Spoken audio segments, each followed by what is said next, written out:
الحمدللہ الحمدللہ وکفا وسلام علی عبادہ الذین اصطفیٰ اما بعد فاعوذ باللہ من الشیطان الرجیم بسم اللہ الرحمن الرحیم الم تر الی الذین یزعمون انہم آمنوا بما انزل الیک وما انزل من قبلک یریدون ان یتحاکموا الی الطاغوت وقد امروا ان یکفروا بہ ویرید الشیطان ان یضلهم ضلالا بعیدا قال رسول اللہ صلی اللہ علیہ وسلم بدأ الاسلام غریبا وسیعود غریبا وطوبى للغرباء رب اشرح لی صدری ویسر لی امری واحلل عقدۃ من لسانی یفقہوا قولی صدق اللہ العظیم۔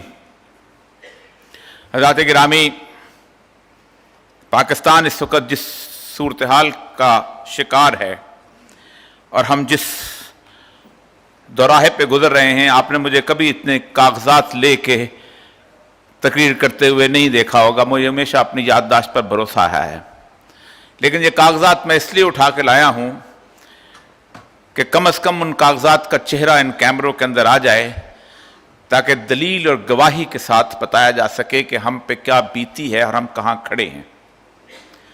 اور میں قطعاً کسی رونے دھونے کے چکر میں نہیں پڑنا چاہتا، میں بتانا چاہتا ہوں کہ ہم نکل کیسے سکتے ہیں۔ میں نعرہ لگانے نہیں آیا، مجھے جو اللہ تبارک و تعالیٰ نے سمجھ عقل بوجھ دی ہے میں حل بتانے آیا ہوں، اور یہ حل کوئی اتنا مشکل نہیں ہے، اور اس دنیا میں باعزت اور باغیرت قوموں نے بار بار یہ حل دیا ہے۔ میں تھوڑی سی تاریخ بیان کروں گا، اور ہماری حالت اس وقت یہ ہے کہ یہ قوم مکمل طور پر تیار ہے، لیکن ہم بغداد کے ان علماء کی طرح ہیں کہ جو رونا دھونا کر رہے تھے ابن القمی کے ساتھ کہ خلیفہ جو ہے اس نے ہمارے ساتھ یہ کیا، اس نے ہمارے ساتھ یہ کیا، اس نے ہمارے ساتھ یہ کیا، اب ہلاکو آئے گا تو اس کو دیکھ لے گا۔ اور ہلاکو نے سب سے پہلے ان علماء کی داڑیاں خون سے رنگین کی تھی۔ ہم اسی طرح بکھرے ہوئے ہیں آج، کسی کو کچھ یاد آ رہا ہے، کسی کو کچھ یاد آ رہا ہے، کسی کو ووٹ یاد آ رہے ہیں، کسی کو آئندہ کے مستقبل کے اندر اپنی سیاسی بصیرت یاد آ رہی ہے، کوئی کسی اور طرح کے انقلاب کے خواب دیکھا ہے۔ اور ایک بات یاد رکھیں، یہاں سے بات ختم کر کے، جو لوگ کہتے ہیں کہ افغانستان میں امریکہ نے کوئی شکست ہوئی ہے، تو امریکہ کو صرف اکیلے شکست نہیں ہوئی، اس کی کمیٹی آف نیشنز کو شکست ہوئی ہے، پوری دنیا میں اس کے ساتھیوں کو شکست ہوئی ہے، اور ان ساتھیوں میں ایک پاکستان بھی شامل تھا۔ یہ تھپڑ آپ کے منہ پہ بھی پڑا ہوا ہے۔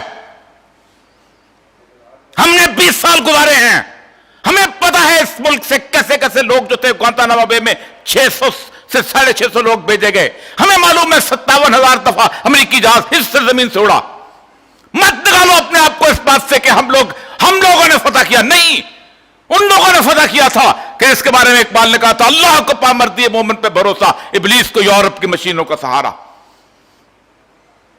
مت نکالو اپنے آپ کو، اپنے جرم کو جس کی تمہیں سزا مل رہی ہے آج تک۔ اللہ کے وعدے حریت والوں کے ساتھ ہوتے ہیں۔ اب یہ پورے کا پورا امریکہ کا معاملہ یہ ہے کہ چند روس کے ساتھ چلے گئے، اس کی طرف نہیں۔ چند منٹ مجھے سن لیجئے گا کہ رہے دوستاں رہے نہ رہے کچھ پتہ نہیں ہوتا، انسانی زندگی کا بھی نہیں پتہ ہوتا اور انسانی معاملات کا بھی کچھ پتہ نہیں ہوتا۔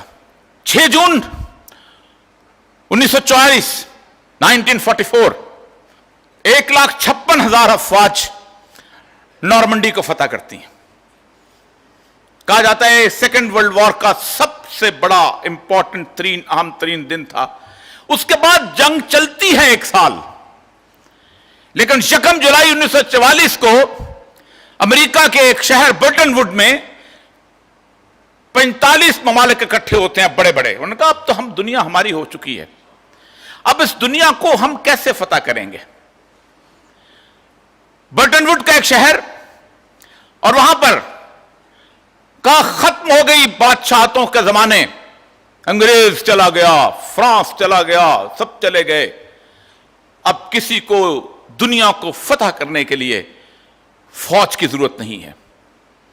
ایک دنیا کو انٹرنیشنل مانیٹری سسٹم دیا جاتا ہے جسے انٹرنیشنل نظام معیشت کہا جاتا ہے۔ 3 ایگریمنٹ کیے جاتے ہیں اس کے اندر۔ नंबर एक, दुनिया से सैयदुल अंबिया सल्लल्लाहु अलैहि वसल्लम की बताई हुई उस बुनियादी करेंसी को खत्म किया जाए कि नकदैन तुम सोने और चांदी के अंदर तिजारत करोगे। इंट्रिंसिक वैल्यू खत्म कर दी जाए उस करेंसी की और उसकी जगह कागज की करेंसी लेके आई जाए। दूसरा एग्रीमेंट, कोई मुल्क सोने और चांदी में तिजारत नहीं करेगा। हर दुनिया के अंदर एक एक्सचेंज रेट होगा और एक IBRD international bank for resettlement कायम किया गया कि जो एक्सचेंज रेट्स बनाएगा और कहा गया अब जो भी है उसकी पहचान यही होगी कि वो उसकी करेंसी कौन सी है और हमारे निजाम के साथ कैसे मुंसलिक होता है। उसकी बुनियाद पर एक अदारा कायम किया गया, उसके बाद कायम हुआ है जिसे यूनाइटेड नेशंस कहते हैं। उस यूनाइटेड नेशंस की पूरी के पूरे निजाम को इस दुनिया के ऊपर नाफिज किया गया कि तुम रेक्टिफाई करोगे। जो कुरान की मैंने आयत पढ़ी है उसकी आयत का तर्जमा सुन ले, उसके बाद आपको बातें समझ आएंगी। ऐ नबी, तुमने देखा नहीं उन लोगों को, अलम तरा लल्लज़ीना यज़मून अन्नहुम, जो क्या करते हैं कि कहते हैं हम ईमान लाए किस पर, उस किताब पर जो तुम पर नाज़िल की गई, बिमा उन्ज़िला अलैका वमा उन्ज़िला मिन क़ब्लिक, जो पुरानों पर भी नाज़िल। क्या पढ़ते हैं? आमन्ना रसूल बिमा उन्ज़िला अलैहि, यही पढ़ते हैं ना। लेकिन करते क्या हैं? अपने फैसले तागूत के पास लेके जाकर करते हैं। तागूत कायम किया गया इस दुनिया के अंदर, उस तागूत को बकायदा फंड किया गया। कहा गया हर दुनिया में मुल्क 3 काम करेंगे। Every country must have a bank, एक बैंक होगा उसका। दूसरा, हर मुल्क के अंदर एक करेंसी होगी जो पेपर करेंसी होगी। तीसरा, हर मुल्क का एक इंटरनेशनल डेट होगा। इसे कहते हैं डेट ट्रैप। 1947 से पहले बार बार यहां कहा है कि कोई डेट, किसी किस्म का कोई कर्जा नहीं था इस मुल्क का, जबकि इतना कुछ काम हुआ। उसके बाद हमारे साथ हुआ क्या, तारीख थोड़ी सी मैं बयान कर दूं। और मैं आज वो सिक्योरिटी पेपर्स लेके आया हूं क्योंकि अमेरिका जो है उसकी आदत है कि वो हमारे तमाम राज और 20-25 साल के बाद शाया कर देता है, बता देता है कौन बदमाश था, कौन गद्दार था और किसने बदमाशी की और किसने गद्दारी की और कौन हमारा टोडी था। वो नहीं रहने देता कर्जा अपना, सब कुछ बता देता है।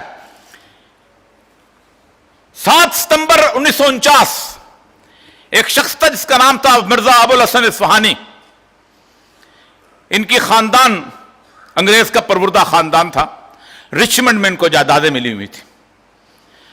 इसको जब अंग्रेज ने यहां पर 1900 के अंदर सोचा कि बरसगीर पाक हिंद को हमने बहुत अच्छी तरह से बनाना है, तो उसने अपने अपने खास खास लोगों को इकट्ठा करना शुरू किया। आगा खान को लाया, क्योंकि आगा खान ने 50,000 घोड़े दिए थे डायर को उस वक्त जब वो कंधार में अपनी उस वक्त अफगानों के खिलाफ मूवमेंट कर रहा था, जंग कर रहा था। उसको बॉम्बे दिया, इनको बंगाल दिया, सब कुछ किया। इसने खत लिखा लियाकत अली खान वजीर आजम को और कहा देखो आपने बहुत अच्छा किया कि आपने रूस की दावत कबूल कर ली। I want to correct the record state. अब अमरीकी जो कभी हमें लिफ्ट नहीं कराया करते थे, ये खत रिकॉर्ड पे है, अब कभी जो अमरीकी हमें लिफ्ट नहीं कराया करते थे, हमारे आगे पीछे घूमते फिरते हैं और कहते हैं कि हमारी इंडिया से तो वैसे ताल्लुकात थे। गलत है, अब आप ही हमारे मर्जा और मावा हैं, आप ही हमारे लिए बेहतरीन हैं, तो आप प्लीज ऐसा कीजिए कि आप हमारे साथ ताल्लुकात करें। और मैं आपसे कहता हूं कि अगर आइंदा ट्रू मैन आपको खत लिखेगा तो कबूल कर लीजिएगा। उसके बाद ट्रू मैन खत लिखता है और 10 दिसंबर 1949 लियाकत अली खान साहब ये दावत कबूल कर लेते हैं। उसके बाद हमारी स्टाइल जो है, जो हम आज तक चले आ रहे हैं, जिसको पे कर रहे हैं, उसकी एक झलक दिखाता हूं आपको। 3 मई को लियाकत अली खान साहब कहते हैं कि नहीं, ये इस तरह की सवारी में जाने की क्या जरूरत है जहाज वाले। ट्रूमैन साहब आप अपना जहाज भेज दें, हम उसमें आना चाहते हैं। लियाकत अली खान साहब और बेगम राना लियाकत अली खान उस जहाज में सफार होकर अमेरिका पहुंचते हैं। 26 मई को उनका दौरा खत्म हो जाता है। कहते हैं हमें जहाज दे दें, हम जरा कुछ दिन और अमेरिका में रहना चाहते हैं। 15-16 दिन और वहां गुजारते हैं। پھر کہتا ہے اس جہاز میں ہم کینیڈا نہ چلے جائیں. ہماری بیگم صاحبہ کو ہم نے کبھی کینیڈا اس طرح دیکھا نہیں, مطلب کینیڈا دیکھ کے آتے ہیں, کینیڈا جاتے ہیں. کہتے ہیں اس جہاز میں ہم کچھ دن 2-3 دن کے لیے ہم انگلینڈ رکنا چاہتے ہیں, کیونکہ بابا آدم تو ان کا وہی تھا, 1835 کے ایکٹ کے تحت پاکستان گورنر ہو رہا تھا نا, وہاں رکتے ہیں. 2.5 مہینے کا ٹور لگا کے پاکستان پہنچتے ہیں. اس دوران نیشنل سیکورٹی پیپرز کہتے ہیں کہ ایک رپورٹ آتی ہے کہ ایک شخص بہت زبردست آدمی ہے, 6 فٹ 2 انچ اس کا قد ہے اور سرخ و سفید اس کی رنگت ہے, اور فوج کے اندر وہ بہت زیادہ قسم کی جسے کہتے ہیں آٹوکریٹک صورتحال میں ہے, سارے کام خود کرتا ہے, اور فوجی اس کو دوسرا امریکی کہتے ہیں. اس میجر جنرل ایوب, اس کے بارے میں اعلان ہو جاتا ہے 6 ستمبر 1950 کو کہ آئندہ جنرل گریسی کے بعد ہمارا چیف آف آرمی سٹاف یہ ہوگا. اس کو CNC کہتے تھے, کمانڈر ان چیف. 10 دن کے بعد میجر جنرل صاحب کو لیفٹیننٹ جنرل بنا دیا جاتا ہے. 26 دن کے بعد لیفٹیننٹ جنرل صاحب کو جنرل بنا دیا جاتا ہے, اور وہ جنرل بن جاتے ہیں. اس کے بعد پاکستان کی تاریخ میں عجیب و غریب کردار شروع ہوتے ہیں. لیاقت علی خان کو شہید کیا جاتا ہے. امریکن رپورٹس اب تو اوپن ہو گئی, ہم نے مارا ہے. اب تو یہ سیکورٹی پیپر جا کے دیکھیں, کیا کچھ نہیں آپ کو نظر آئے گا. اس لیے میں کہتا ہوں آج جو کچھ ہو رہا ہے 20 سال بعد تمہارے منہ پہ تماچے کی طرح ماریں گے وہ, اور بتائیں گے کون کون سے کردار تھے اس کے اندر. اس کو کہا جاتا ہے یہ ڈرفٹ کر رہا تھا اس طرف سے, تو ہم نے اس کا کلا کما کر دیا. جس دن لیاقت علی خان شہید ہوتے ہیں اس کے اگلے دن غلام محمد کا نوٹیفکیشن کس نے کیا تھا؟ میں نے کیا تھا. 16 اکتوبر کو شہید ہوئے, 19 کو وہ چارج لیتے ہیں. 16 اکتوبر کی رات کو بکنگم پیلس کہتا ہے کہ یہ ملک 1935 کے انڈیا ایکٹ کے تحت گورن کر رہا ہے, آج سے گورنر جنرل جو ہے غلام محمد تمہارے ساتھ, وہ ہے گورنر جنرل غلام محمد. اور اس کے بعد صورتحال شروع ہوتی ہے. ایک شخص تھا جس کا نام تھا مولوی ابو القاسم فضل الحق. کون ہے وہ؟ آپ کو یاد ہوگا, اس نے قرارداد مقاصد پاکستان پیش کی تھی یہاں پر. وہ شخص الیکشن لڑتا ہے. اب چونکہ چاہیے یہ تھا کہ وہ لوگ چونکہ خالص لوگ ہیں ان کو چھوڑ دیا جائے, وہ ایک جگتو فرنٹ بنا کے وہاں پر مشرقی پاکستان کا وزیر اعظم بن جاتا, اس وزیر اعظم ہوتا تھا. نیو یارک ٹائمز سے ایک بندہ اڑتا ہے, اس کا انٹرویو لیتا ہے. اس کا انٹرویو لینے کے بعد اس کو انٹرویو شائع ہوتا ہے, اس میں لکھتا ہے کہ ابو القاسم فضل الحق جو ہے یہ مشرقی پاکستان سے آزادی کو آزاد کرنا چاہتا ہے, اور اس نے جا کے ڈھاکہ میں بھی یہی کہا ہے. وہ چیختا ہے کہ تم بکواس کر رہے ہو, میں نے جھوٹ نہیں بولا. اس وقت یہ تو نہیں ہوتے تھے ریکارڈنگ, یہ تو نہیں تھا کہ آپ ریپیٹ چلا دیں. اس کے اوپر باقاعدہ پاکستان کے اندر یہ جو امریکن لابی بیٹھی ہوئی تھی کہتی تھی اس نے غداری کی ہے. کمیلا کے اندر فسادات ہوتے ہیں, 17 آدمی مرتے ہیں. 3 دن کے بعد اس شخص کی گورنمنٹ نکالی جاتی ہے. پاکستان کی تاریخ میں پہلا آدمی جس نے قرارداد پاکستان پیش کی تھی, اس کا ریکارڈ پہ ہے کہ میری حکومت کو امریکہ نے اتارا ہے. یہ آج کی بات نہیں میں کر رہا ہوں. چیختا رہ گیا کہ میرا بیان غلط ہے, لیکن انہوں نے کہا نہیں. کون آیا اس کی جگہ؟ جنرل سکندر مرزا, جو اب تو سویلین تھا, اس وقت سارے اکٹھے ہوتے تھے, ادھر سے ادھر جاتے تھے. اس نے اگلے دن ایک کام کیا. اس نے اپنے بیٹے ہمایوں کی شادی امریکی سفیر کی بیٹی جوسفین سے کر دی. اس کی ایک بیوی تھی جو سوشلائٹ تھی, اور خاص طور پہ امریکنز کے ساتھ بہت اس کے ساتھ تعلقات تھے. اس کے خالد کے بھی ایران کے زمانے سے چلے آ رہے تھے. اس کی ایک کزن ہوتی تھی نصرت اصفہانی. اس کی 3 دن کے بعد اس کی شادی ہوئی ذوالفقار علی بھٹو صاحب کے ساتھ. اور پھر پاکستان کی تاریخ کے اندر یہ کردار اٹھنے شروع ہوئے. بھٹو ہے, ایوب ہے, سکندر مرزا ہے, اور اس کے بعد جو کھیل کھیلتا گیا. میں اس لمبی بات کے اندر نہیں جانا چاہتا. میں صرف یہ بتانا چاہتا ہوں کہ ہم کہاں کہاں بڑی کہانیاں لوگوں نے بتا دی. ہمارے ساتھ یہ ہوا 65 کی وار اور 71 کی وار بتاتا ہوں. 65 کی وار, نیشنل سیکورٹی پیپرز اور میرے پیپر شمشاد احمد خان اور ریکارڈ ہیں. ہم نے جنگ شروع کی, کہا جاتا ہے اکثر کہ ہماری سپلائی روک دی تھی, یہ کر دیا تھا, ہم جیت نہیں سکے تھے. 4 ستمبر کو پاکستان کی فورسز جنرل اختر ملک کے سربراہی کے اندر, بہت تلخ حقیقت بیان کر رہا ہوں میں, میں اس کے لیے سیکورٹی پیپر اٹھا کے لایا ہوں, یہ میرے ہاتھ میں پڑے ہوئے ہیں اور اوپن ہے سیکرٹ, بتاتا کوئی نہیں. اختر ملک کی سربراہی میں اخنور کی طرف بڑھنے لگی تو امریکنز آ گئے. انہوں نے کہا ہمیں اندازہ ہو چکا ہے کہ تم 4 دن 5 دن کے اندر دلی پہنچ جاؤ گے, خبردار آگے مت بڑھنا, تماشا بنا دیں گے تمہیں. اور میں ابھی زبان سناتا ہوں جو انہوں زبان استعمال کرتے ہیں جس قسم کی. جنرل اختر ملک کو روک دیا گیا, کہا کمانڈ از چینج. کون آیا؟ جنرل یحییٰ خان. 24 گھنٹے جنگ رکی رہی. پاکستان نے روکی تھی, کون بنا غلام؟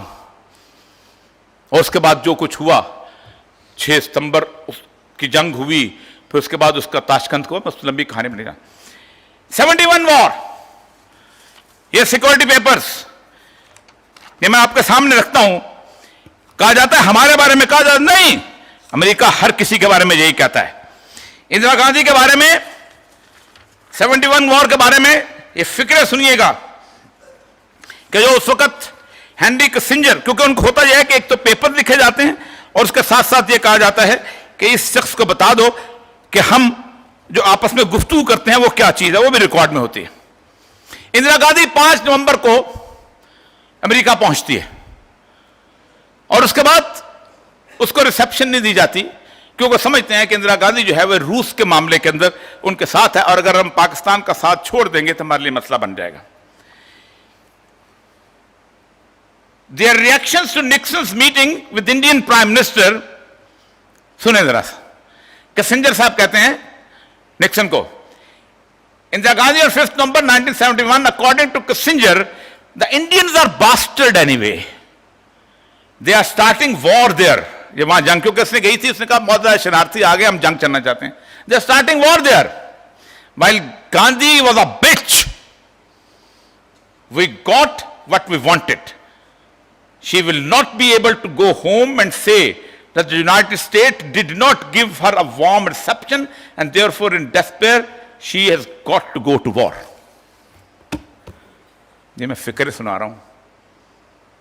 پھر کہتے ہیں نہیں, مداخلت تو کوئی چیز نہیں ہوتی. کوئی شریف آدمی اس طرح, میں پاکستان کی بات نہیں کر رہا, میں جس انڈیا کی بات کر رہا ہوں اس کی بات کر رہا ہوں. پاکستان کے فکر سنا دو تو آپ حال کے اندر آپ شرم سے گھر شاید واپس نہ جا سکیں. اس کے بعد جنگ شروع ہوتی ہے.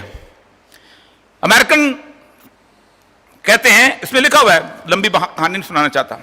امریکنز کہتے ہیں بلاؤ چائنیز سفیر کو, کیونکہ پاکستان کا ہمارے اوپر ایک احسان ہے کہ انہوں نے ہمیں C-130 میں بٹھا کے ہمیں کسنجر کو وہاں لے گئے تھے اور فروری میں ہماری ملاقات ہونی, تو بلاؤ.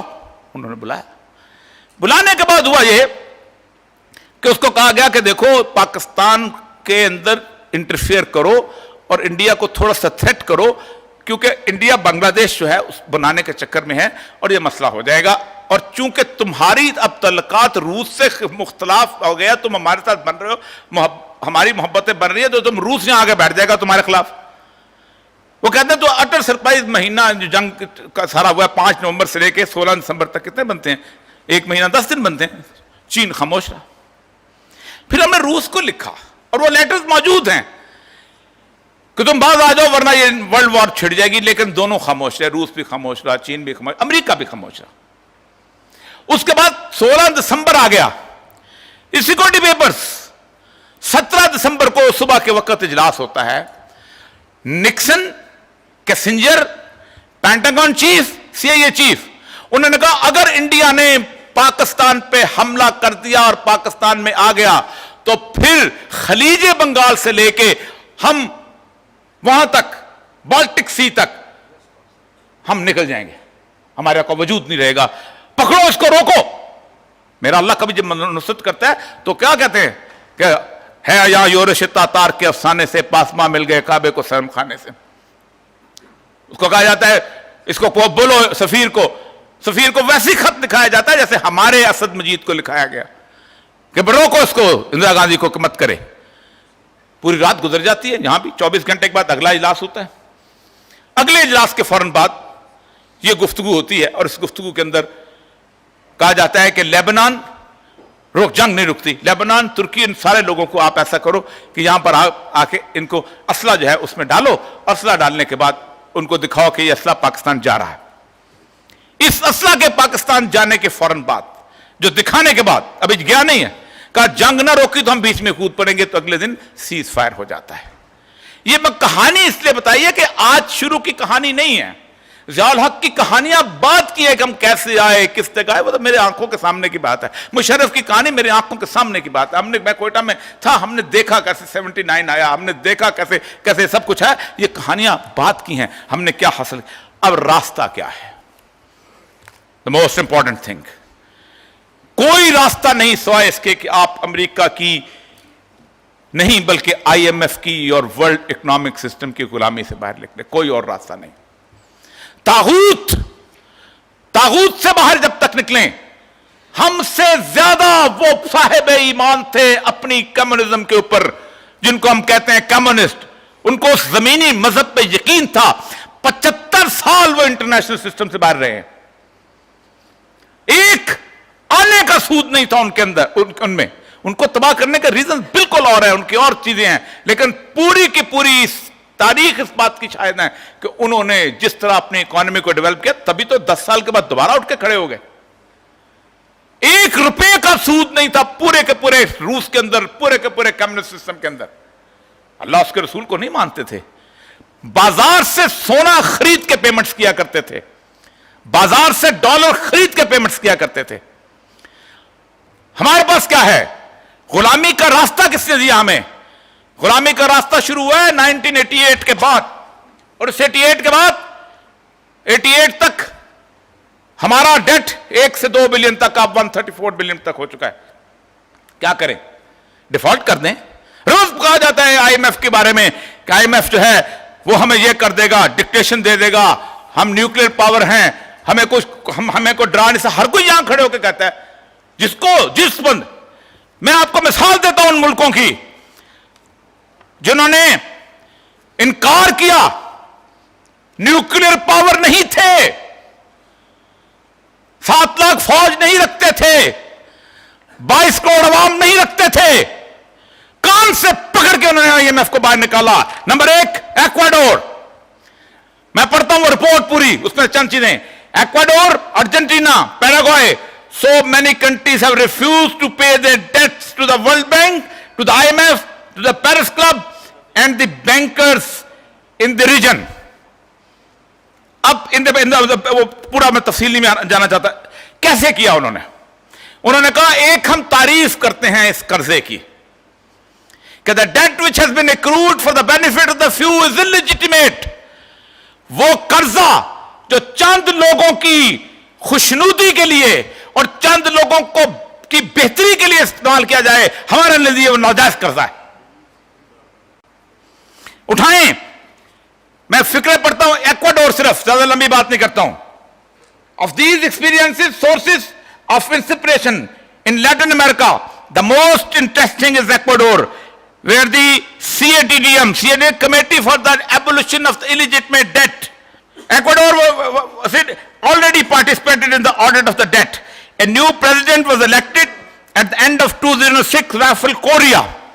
मैं अंग्रेजी मुझे इसलिए पढ़नी पड़ती है कि ताकि यहां बहुत सारे लोग होते हैं जो टरा मार के टूट जाता है ना, वो अक्सर औकात, वो जो उसको वो तो बोल जाते हैं, आप लोगों को बेवकूफ बना जाते हैं। मैं इसलिए सब कुछ उठा के लाया हूं आज। हमें तकरीरों के दर्श मत दो सारे खड़े होकर इस वक्त कि ये हो जाएगा तो वो हो जाएगा। At the head of the process, he calls himself as a citizens revolution. वो कहता है मैं इंकलाब ले आया हूं इस कर्जे के खिलाफ। After 14 months of the work, after scoring lengths of the thousands of the files and hundreds of the contract, he submitted recommendation to the government that after identifying 80% of the Ecuador's debt is illegitimate. Report पेश हुई, हमारे यहां भी इमरान खान साहब ने बनाया था। मैंने जब ये कॉलम लिखने शुरू किए थे, 12 कॉलम लिखे थे कि ये काम कर लो, आपको अल्लाह ने बड़ी इज्जत और ताकत दी है, बड़ी कुव्वत दी है, बड़े लोग आपको मोहब्बत करते हैं। उन्होंने भी बनाया था। मैंने कहा था इन ब्यूरोक्रेट्स से जिनको घोड़े ने पाला इस काम के लिए कि सारे के सारे तुम्हारे तो उनकी फर्माबरदारी करें। पेश हुआ, उन्होंने कहा ओके, डेट होता था पेरिस क्लब का, बेल्जियन कॉन्फ्रेंस का, आईएमएफ का। उन्होंने कान से पकड़ा, खुद राल्फ कोरिया गया है आईएमएफ के दरवाजे पे, उसने लगाया ताला। वर्ल्ड बैंक के लोगों को उसने निकाला, उसने कहा जाओ जहन्नम में, और अपने बॉन्ड्स विड्रॉ करने शुरू किए, क्योंकि डेट तो बॉन्ड के तरीके से दिया जाता है ना, बड़े कमाल की तरह बॉन्ड विड्रॉ करने, बॉन्ड विड्रॉ करने शुरू किए हैं। 100 रुपए का बॉन्ड 20 रुपए पे आ गया, वापस जाकर खुद खरीदा। पूरी दुनिया इकट्ठी होगी घुटनों के बल, उसने कहा हमारे साथ बैठ के नेगोशिएट करो। 88% डेट में से 73% का हम मानते हैं नाजायज है। को क्या था? गैरत है बड़ी चीज जहां तगदों में, पहनाती है दरवेश को ताजे सरे धारा। 1 साल पहले लिखा था, ये मेरे सामने, ये पेंटागन की इंडो पैसिफिक स्ट्रेटेजी है। इस इंडो पैसिफिक स्ट्रेटेजी के अंदर वो कहते हैं कि देयर आर 2 कंट्रीज कि जिनके बारे में हमें सोचना चाहिए कि यहां पर स्टेबल गवर्नमेंट रहती है नहीं रहती है, एक पाकिस्तान और यूक्रेन। Only 2 countries. मैंने कहा था ये दोनों मुल्कों में होगा। 2014 में क्या किया यूक्रेन के अंदर? एक प्रो रशियन सदर था, वहां बैठा हुआ था, सबसे पहले उनके लोगों को खरीदा गया, एमएनए, एमपीए, सारे के सारे पैसा दिया गया। पैसा देके उसके खिलाफ अदम एतमाद की तहरीक लाई गई। अदम एतमाद की तहरीक को नाकाम बनाने के लिए उसने कोशिश करनी शुरू की। वहां पर बाकायदा सिट ऑन हुआ है उसके घर के सामने, क्रॉवेच के पता नहीं क्या नाम था उसका, हंगामा हुआ, 80 लोग मरे, 450 लोग मिसिंग पर्सन हुए। वो कमजोर आदमी था, उसने कहा सारा यूरोप पीछे, वो यूरोप भाग गया। वहां पर, कहां पर? रूस भाग गया। ज़ेलेंस्की को उठा के यहां लाया गया और उसको वहां पर सदर बनाया गया। रूस को पता चला मेरे लिए रास्ता बंद हो गया है बास्फोरस का, उसने क्रीमिया पे हमला किया, क्रीमिया को कब्जा किया ताकि मेरे पास रास्ता ना हो। फिर भी यह बात कर रहे थे 92 की, जब अपना उनकी जब जनरल हमीद गुल साहब गए थे उसको बर्नल वाल को, वो कहते हैं, प्यूटिन कहता है हम बड़ी तकलीफ से सह रहे थे सारी चीज को, हमें पता था कि, लेकिन हमने एग्रीमेंट कर दिया कि चलो ठीक है न्यूक्लियर वॉर। आपको पता है यूक्रेन के पास कितने न्यूक्लियर बम थे? Not less than 1000। उसने कहा हम तुम्हारी हिफाजत करेंगे, बिस्मिल्लाह। रूस ने कहा हम हिफाजत करेंगे, फलाने का, रूस तो साहब तो उनके साथ था, बम वापस कर दिए गए। रूस को यह खतरा था कि यहां पर इसको नेटो में शामिल, एग्रीमेंट किया कि नेटो एक्सपैंड नहीं करेगा। उसके बाद बाइडेन साहब अभी इस इंडो पैसिफिक के बाद, जिसमें क्वाड बना है, जिसमें एक्वास बना है, उन्होंने कहा कि हमें ऑप्शन देते हैं, तुम जब चाहो शामिल हो जाओ। उसके ऊपर रूस ने वहां हमला किया कि यहां पर न्यूक्लियर वॉरहेड ने। स्वीडन जिंदगी भर नहीं शामिल रहा कभी नेटो के अंदर, क्यों शामिल हो रहा है? आइसलैंड जिंदगी भर में कभी शामिल नहीं हुआ, क्यों शामिल हो रहा है नेटो के अंदर? फिनलैंड कभी शामिल। 2 रास्ते हैं इस वक्त पूरी की पूरी वॉर के अंदर जो चल रहे हैं। एक रास्ता ये था जो कि हमारा है, गवादर का, जिसके ख्वाब किसी जमाने में पीटर द ग्रेट ने देखे थे, और किसी को समझ नहीं आ रहा था कि इंडो पैसिफिक रीजन की स्ट्रेटेजी क्या है। हमें ऑप्शन दी गई है कि क्या जरूरत है चीन के साथ रहने की। एक कल्चर है, एक तहजीब है, एक गंगा जमनी सिविलाइजेशन है, तुम साथ रहो। आज से 1 साल 1.5 साल पहले क्या स्ट्रेटेजी आई थी कि पाकिस्तान का दिफा मईशत के साथ वाबस्ता है। इकबाल क्या कहता है? सबब कुछ और है तू जिसको खुद समझता है, जवाल बंदा मोमन का बेजरी में नहीं है। जवाल बंदा मोमन का बेजरी में नहीं, मोमन का जवाल सरमाए से नहीं है। ऑप्शन दी गई थी और फिर कहा गया कितना में, और फिर सब आपको याद है पाकिस्तान के तमाम साफियों को इकट्ठा किया गया, उन्होंने कहा कि हम टैंक हमारे तबाह हो गए हैं, फलां खराब हो गए, हम तो लड़ नहीं सकते। ये पूरा का पूरा एक सिस्टम है। जैसे पाकिस्तान में 3 दफा, याद रखो, 3 दफा पाकिस्तान की कौम जो है उसके अंदर ये जज्बा पैदा हुआ है। 2 दफा हमने उसको तबाह बर्बाद किया है। पहली दफा जज्बा यह पैदा हुआ था, बहुत बड़ी अपोजिशन थी। 10 जनवरी को पाकिस्तान ने ताशकंद का एग्रीमेंट साइन किया है। 16 जनवरी को ताशकंद का वफ्द वापस आया है, वहां भी आपको सुना देते हैं एक और मजेदार बात, पेपर्स की बात भी है और मार्कर साहब जहां लिखते हैं, वो कहते हैं कि पटगोरनी जो था जुल्फकार अली भुट्टो से सलाम नहीं लेता था, तो खुर्शीद से शिकवा किया अयूब खान ने कि तुम्हारा वजीर खारजा मेरे वजीर खारजा से सलाम नहीं लेता, चक्कर क्या है? उसने कहा अजीब आदमी है, रात को अपने होटल से निकलता है, अमरीकी सफीर की जात मुलाकातें करता है, हमारी बातें बताता है ऑन रिकॉर्ड। अब तो बातें भी लोगों ने बता दी कि क्या बताता था। लेकिन भुट्टो आया, 16 अगस्त को उसने इस्तीफा दिया। इस मुल्क में अपोजिशन देखें कौन सी थी, मुमताज दौलताना, शेख मुजीबुर रहमान, वली खान, अब्दुल गफार खान, ख्वाजा नाज़मुद्दीन, हुसैन शीर, कौन कौन नहीं था बड़ा बड़ा। माज़रे मिल्लत उस वक्त इंतकाल कर गए थे, और भुट्टो कौन था जिसने माज़रे मिल्लत के खिलाफ अयूब खान की कैंपेन का इंचार्ज था। 16 तो तारीख को वो निकला है पिंडी से, ट्रेन पे बैठा है, लाहौर तक आते वो लीडर बन चुका हुआ था और पूरी अपोजिशन खत्म हो चुकी थी। यही बातें होती थी, इस शख्स ने मुल्क को तकसीम कर दिया है, लोगों को गालियों पे लगा दिया है, लोगों को तबाह बर्बाद कर दिया है। किसी शख्स ने बढ़ के ये नहीं कहा कि इस जो ताकत है इसको किसी और तरफ मुंतकिल करें।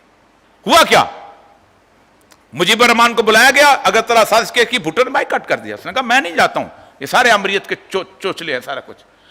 और वो जो मकसद हासिल करना था इंटरनेशनल फोर्सेस ने पाकिस्तान को तोड़ने का, वो भुट्टो साहब से हासिल करवा लिया गया।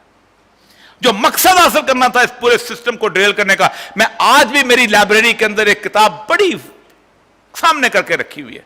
ये कोर्स की किताब थी 1972 की, हमारे जमाने के अंदर इंग्लैंड की कोर्सेज की किताब, बच्चों के कोर्सेज की किताब थी। उसका नाम है डेवलपमेंट इकोनॉमिक्स, ELBS की किताब है। उसमें डेवलपमेंट इकोनॉमिक्स में सिर्फ 2 केस बताए गए थे तरक्की के, एक एग्रीकल्चर और एक इंडस्ट्रियल, दोनों केस पाकिस्तान के थे। कर दिया। दूसरी दफा जो भी आप कहें, 1977 के अंदर हम उसके गवाह हैं, हम उसके अंदर इस कौम को जिस तरफ लगाया गया उसका सत्यानाश किया गया। बाद में 77 के अंदर ऐलान हो गया 7 मार्च को कि इलेक्शन गलत है। आप सोच सकते हैं कि बाइकआउट किया था, 3 दिन के बाद सूबाई असेंबली के इलेक्शन हुए हैं और 3 दिन के बाद हू का आलम तारी था तमाम पोलिंग स्टेशन के अंदर, कोई बंदा नहीं था। साबित कर दिया था लोगों ने कि हम इसको रिजेक्ट करते हैं। जुल्फकार अली भुट्टो के खिलाफ थी। हर तंजीम, हर तहरीक इसी तरह होती है, वो अपना रास्ता बनाया करती है। और उस रास्ते को रोका किसने? पाकिस्तान के टेक ओवर ने। अगर वो रास्ता निकल पड़ता तो आज एनालिसिस वाले करते हैं तो फिर वो रास्ता खुमैनी का रास्ता होता था। याद रखें, इनकलाब, बहुत अच्छी बात की अब्दुल्ला गुल ने कि इनकलाब अपना रास्ता खुद बनाया करता है और इनकलाब के अंदर से leadership comes in the tides of the revolution. लेकिन एक बात याद रखिए कि टाइड्स ऑफ द रेवोल्यूशन में बदतरीन लोग वो होते हैं कि जो उस रेवोल्यूशन के अगेंस्ट खड़े होते हैं। मैंने बगदाद की मिसाल आपको दे दी। 5 साल और ईरानी कौम न जागती, खुमैनी की कब्र को भी कोई न पहचानता। तवीज़ लिखता, मर्जे बन जाता, वहीं जाके और 6 मर्जे थे, फौत हो गया हुआ था। 11 साल तक फ्रेंच रेवोल्यूशन चलता रहा है। रॉबस्पेरी जैसा बंदा, उसने एग्रीमेंट कर लिया, जब उसके बाद जो उनका रहनुमा था उनको कत्ल कर दिया। उनका तुम कौन होते हो हमारे मामलात का सौदा करने वाला? एक ही रास्ता है और कोई और रास्ता नहीं है कि आज ये जो उम्मत इस वक्त इकट्ठी भी हुई है, पाकिस्तान की मुस्लिम उम्मा जो है, मुझे इसलिए नाम याद आता है, डॉक्टर असद ने जब पहली तकरीर की थी ना, कायद आज़म ने जब उनको कहा था तो उसने कहा था मुस्लिम उम्मा ऑफ पाकिस्तान। हम पता क्या कहते हैं? नहीं, पाकिस्तानी नेशन। इसलिए कि हम बुनियादी तौर पे हम समझते हैं कि हम तो उस तागूत के सिस्टम का हिस्सा हैं, हमें उसी तरह हमें रेक्टिफाई करना पड़ता है। याद रखिए, जब तक आप इस इंटरनेशनल मॉनेटरी सिस्टम को आंखें नहीं दिखाते, जब तक आप खड़े होकर कुछ नहीं कर सकता आपका। एक शख्स, उसकी 3 किताबें हैं, वो जरूर पढ़िएगा। उसकी एक किताब का नाम है प्रिजनर्स ऑफ ज्योग्राफी, जुग्राफिया के कैदी। हमारा जुग्राफिया इस किस्म का है कि हम जो चाहे डिक्टेट करवा सकते हैं, हमें लीडरशिप अगर मिल जाए तो। ہماری لیڈرشپ ٹرو مین سے جہاز مانگ کے نہ جائے، اپنا ٹکٹ خرچ کر کے جائے. ہماری لیڈرشپ انتظار نہ کرے کہ ہمیں کتنی اسسٹنس ملے گی. ہمیں یہ گلے نہ کریں کہ ہم تو سیٹوں اور سینٹوں میں شریک تھے اور تم نے بند کر دیا. نہ، ایک ہی راستہ ہے اور وہ راستہ یہی ہے. اس وقت کیپٹلائز کرو. اس وقت میں عمران خان ہو یا کوئی اور، میری حالت بغداد کی ہے. اور یاد رکھو، کوئی شخص اگر یہ سمجھتا ہے کہ پاکستان کو کسی نے سٹیبلائز کرنا ہے آ کے امریکہ نے، نہیں. پاکستان ایک ڈی سٹیبلائز کنٹری چاہیے جس پہ انڈین ہیجمنی ہو، اس کے علاوہ کچھ نہیں. مائک مولن کو جو حسین حقانی کا خط ہے اس کو اٹھا کے دیکھ لیجئے گا. کوئی توقع جو لگائے گا، خواہ امریکہ سے لگائے گا، روس سے لگائے یا چین سے لگائے، وہ شرک کرتا ہے. اور شرک کرنے والے کو اللہ تعالیٰ جو ہے وہ معاف نہیں کرتا. ہماری حالت بنی اسرائیل کے ان لوگوں کی طرح ہو چکی ہے. افتؤمنون ببعض الکتاب وتکفرون ببعض، کہ دیکھو کچھ تم کتاب کے کچھ حصے کو مانتے ہو اور کچھ حصے کو نہیں مانتے. اللہ کہتا ہے ایسے لوگوں کا حساب میں آخرت میں نہیں رکھتا ہوں.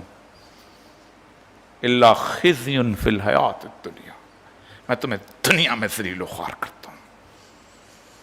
اس کو کوئی پرواہ نہیں تم اس کا انکار کر کے تم ناروے بن جاؤ، سویڈن بن جاؤ، جرمنی بن جاؤ. لیکن جب تم اس کا کلامہ گلے میں پہنتے ہو، جب تم کہتے ہو کہ لا الہ کہتے ہو، چمی گویم مسلمانم بلرزم کہ دانم مشکلات لا الہ، تو کہتا ہے کہ ایک ہی جزا ہے تمہاری، اللہ خزیم فی الحیات الدنیا، تمہیں دنیا کے حیات میں ذلیل و خوار اور رسوا کر دوں گا.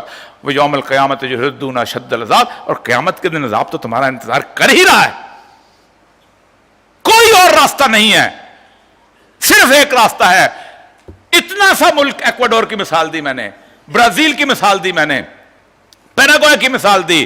ارجنٹین نے کہا یہ میرے ملک کے حکمران ہیں، یہ فلانا ہے، یہ فلانا ہے، اس کی یہ جائیداد فرانس میں ہے، اس کی جائیداد برطانیہ میں ہے، اس کی جائیداد کیا ہے. ان کی جائیدادیں بیچو، جب قرضہ کم ہو جاتا ہے یہ قوم دینے کو تیار ہے. کوئی اور حل نہیں ہے. اقبال کا شعر سنا کے جاتا چاہوں گا، کہتا ہے ہر کے رمز مصطفیٰ فہمیداست، شرک را در خود پسمردیداست. جس نے سید الانبیاء صلی اللہ علیہ وسلم کی رمز کو پہچان لیا، اسے کسی دوسرے کا خوف بھی شرک لگتا ہے. جو پٹواری سے ڈرتا ہے وہ شرک کرتا ہے، جو ایس ایچ او سے ڈرتا ہے وہ شرک کرتا ہے، جو ایس پی سے ڈرتا ہے وہ شرک کرتا ہے، جو صدر اور وزیران سے ڈرتا ہے وہ شرک کرتا ہے، جو امریکہ سے، روس سے، چین سے ڈرتا ہے وہ شرک کرتا ہے. وآخر دعوانا الحمدللہ رب العالمین.